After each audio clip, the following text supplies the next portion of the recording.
நம்ம எல்லாரும் ஃப்ளைட்ல போகும்போதோ இல்லை ஏர்போர்ட்ல இருக்கும்போதோ இல்லை எங்கேயாவது ரோட்ல இருக்கும்போது ஒரு ஃப்ளைட் போகிறத நிறைய வாட்டி பார்த்துருப்போம். ஆனால் என்னைக்காவது ஏன் அந்த ஃப்ளைட் ஒயிட் கலர்ல இருக்குன்னு யோசிச்சிருக்கோமா? அதுக்கு பின்னாடி இவ்வளோ சயின்ஸ் இருக்குன்னு கேட்டால் நீங்களே ஆச்சரியப்படுவீங்க. So let's dive into the video. So in today's video ஏன் ஃப்ளைட்ஸ்லாம் ஒயிட் கலர்ல பெயிண்ட் பண்ணியிருக்காங்கன்றதுக்கு ஒரு 5 முக்கியமான காரணங்களை தான் பார்க்க போகிறோம். ஃபர்ஸ்ட் ரீசன் ஒயிட் ஹீட்டை நல்லா ரிஃப்ளெக்ட் பண்ணும். அதனால தான் நம்ம டெஸ்ட் மேட்ச்ல கூட பார்த்தோம்னா எல்லா பிளேயர்ஸும் ஒயிட் கலர் ஜெர்சி போட்டு விளையாடுவாங்க. நீங்கள் வேணுமா பாருங்க, மற்ற T20 வேர்ல்டு கப் எந்த மேட்சாக இருந்தாலும் பிளேயர்ஸ் எல்லாரும் அவங்கவுங்க நாட்டுக்கான ஜெர்சி கலர் தான் போட்டு விளையாடுவாங்க. பட் டெஸ்ட் மேட்ச்ல மட்டும் எல்லாருமே ஒயிட் கலர் ஜெர்சி தான் காமனா போட்டிருப்பாங்க. அதுக்கு ரீசன் ஒயிட் ஹீட்டை நல்லா ரிஃப்ளெக்ட் பண்ணும். அதே மாதிரி தான் ஃபிளைட்லயும் சன்லைட்டோட வெப்பம் ஃபிளைட் மேல விழும்போது அதை ரிஃப்ளெக்ட் பண்ணி அதுக்குள்ளுக்காக இருக்க எக்யூப்மெண்ட்ஸ் எல்லாத்தையும் கொஞ்சம் கூலா வச்சுக்க ஹெல்ப் பண்ணும். அதே மாதிரி ஒயிட் பெயிண்ட் ஹீட்டை நல்லா ரிஃப்ளெக்ட் பண்றதுனால டார்மாக் பொசிஷன்ல இருக்கும்போது ஃபிளைட்டுக்குள்ள இருக்க எக்யூப்மெண்ட்லாம் ரொம்ப ஹீட் ஆகாமலும் காப்பாற்றும். Plus at the same time air கண்டிஷனோட கூலிங் சிஸ்டமும் கொஞ்சம் எஃபெக்டிவா இருக்கும். அதுக்கும் கொஞ்சம் லோடு குறையும். அதனால அது கொஞ்சம் காஸ்ட் சேவிங்ஸ்லயும் முடியும். செகண்ட் ரீசன் சேவிங்ஸ் தான் பாஸ். ஒரு ஏர்பிளேனை பெயிண்ட் பண்றதுக்கு litres and litres of paints தேவைப்படும். ஆனா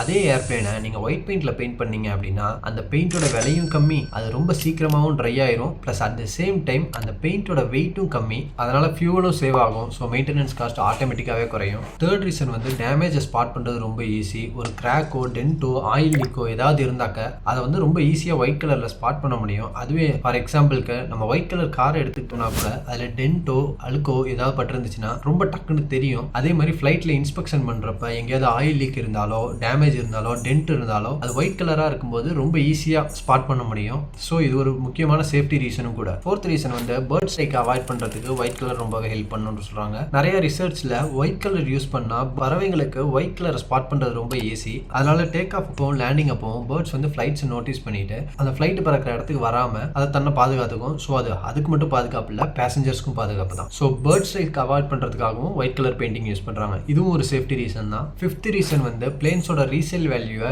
ஈஸ் பண்றதுக்கு தான். ஏன் அப்படின்னா நம்ம ஒயிட் பெயிண்ட்ன்றப்ப அதை ஈஸியா நான் ரீபெயிண்டிங்கும் பண்ணிக்கலாம், அதுல இருக்க லோகோவை ரிமூவ் பண்ணிக்கலாம். ஃபார் எக்ஸாம்பிள் ஒரு கம்பெனி ஒரு ஃபிளைட்டை வாங்குது அப்படின்னா அந்த ஃபிளைட்டை அப்படியே அந்த கம்பெனி யூஸ் பண்ண போறது இல்லை, அதுல அந்த கம்பெனியோட பிராண்டிங்கே எல்லாமே போடணும். அப்படின்றப்ப அதுல இருக்கக்கூடிய எக்ஸிஸ்டிங் பெயிண்ட் லோகோஸ் எல்லாத்தையுமே ரிமூவ் பண்ணிட்டு இவங்களோட கம்பெனி பிராண்டிங் எல்லாம் போடணும். அப்படின்றப்ப வேற கலர் ஏதாவது டார்க்கர் கலரா இருந்ததுன்னா அவங்க அந்த பெயிண்ட் ரிமூவ் பண்றது இவங்க பெயிண்ட் போடுறது அப்படின்னு சொல்லி எல்லாத்துக்குமே காஸ்ட் ரொம்ப அதிகமாயிட்டே போகும். பட் அதுவே ஒயிட் கலராக இருக்குது அப்படின்னா அவங்க ரொம்ப ஈஸியாக அந்த பெயிண்ட்டை ரிமூவ் பண்ணிட்டு இவங்களோட பிராண்டிங்கும் போட்டுக்கலாம், இவங்க ரீபெயிண்ட் பண்ணுறதுனாலும் பண்ணிக்கலாம். ஸோ இவங்களோட லோகோவை போடுறது மற்ற ரீபெயிண்டிங் ஒர்க்கு இது எல்லாமே ரொம்ப ஈஸியாக பண்ணிக்க முடியும். ஸோ அதனால் ஒயிட் கலர் பெயிண்ட் அப்படின்னா ரீசேல் வேல்யூக்கு ரொம்ப ஈஸியாக இருக்கும் அப்படின்னு சொல்லி சொல்கிறாங்க. ஸோ இது ஒரு மார்க்கெட்டிங் ரீசன் தான். போனஸ் ஃபேக்ட்ஸ் பார்த்துடலாமா? ஸோ இந்த வீடியோவில் சில போனஸ் ஃபேக்ட்ஸும் இருக்குது. பை த வே நீங்கள் ஃப்ளைட்டில் ட்ராவல் பண்ணும்போது நோட்டீஸ் பண்ணியிருக்கீங்களா, டேக் ஆஃப் ஆகும்போதும் லேண்டிங் ஆகும்போதும் கேபின் லைட்ஸை டிம் பண்ணுவாங்க. அதுக்கு ரீசன் நம்ம எமர்ஜென்சி சுச்சுவேஷன் ஏதாவது வந்துச்சு அப்படின்னா அந்த சுச்சுவேஷனுக்கு ஏற்ற மாதிரி நம்ம கண்கள் அடாப்ட் ஆகிறதுக்காக தான் அப்படி லைட்ஸை டிம் பண்ணுவாங்க. அதே மாதிரி எந்த ஃப்ளைட்லேயாவது விண்டோஸை ஸ்கொயர் ஷேப்லையோ இல்லை ரெக்டாங்கிள் ஷேப் அந்த மாதிரி வித்தியாசமான ஷேப்பில் நம்ம பார்த்துருக்கோமா? எல்லா ஃப்ளைட்லையுமே அந்த ரவுண்ட் ஷேப்பில், அதாவது அது கொஞ்சம் ஓவல் ஷேப் மாதிரி தான் இருக்கும், அந்த ஷேப்பில் தான் நம்ம பார்ப்போம். அது என்னைக்காவது ஏன் யோசிச்சிருக்கீங்களா? அதுக்கு ஒரு முக்கியமான காரணம் என்னன்னா நம்ம இப்போ ஸ்கொயர் ஷேப்பு அதர் ஷேப்ஸ்லாம் கார்னர்ஸ்லாம் வீக் ஸ்பாட் இருக்கும். பட் அதே ரவுண்ட் ஷேப்னா ப்ரெஷர் ஈவன்லி டிஸ்ட்ரிபியூட் ஆயிரும். அந்த ரீசனுக்காக தான் ரவுண்ட் ஷேப் கிளாஸ் யூஸ் பண்ணுறாங்க.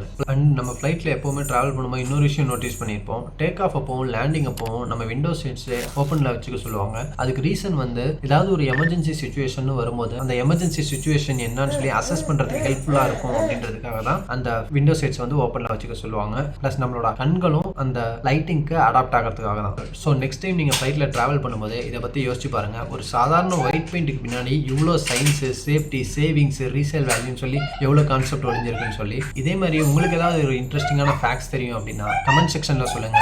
இதே மாதிரி ஒரு இன்ட்ரெஸ்டிங்கான கண்டென்ட்டோட உங்களை நெக்ஸ்ட் வீடியோல பார்க்குறேன். Like, share and subscribe for more amazing updates from around the world.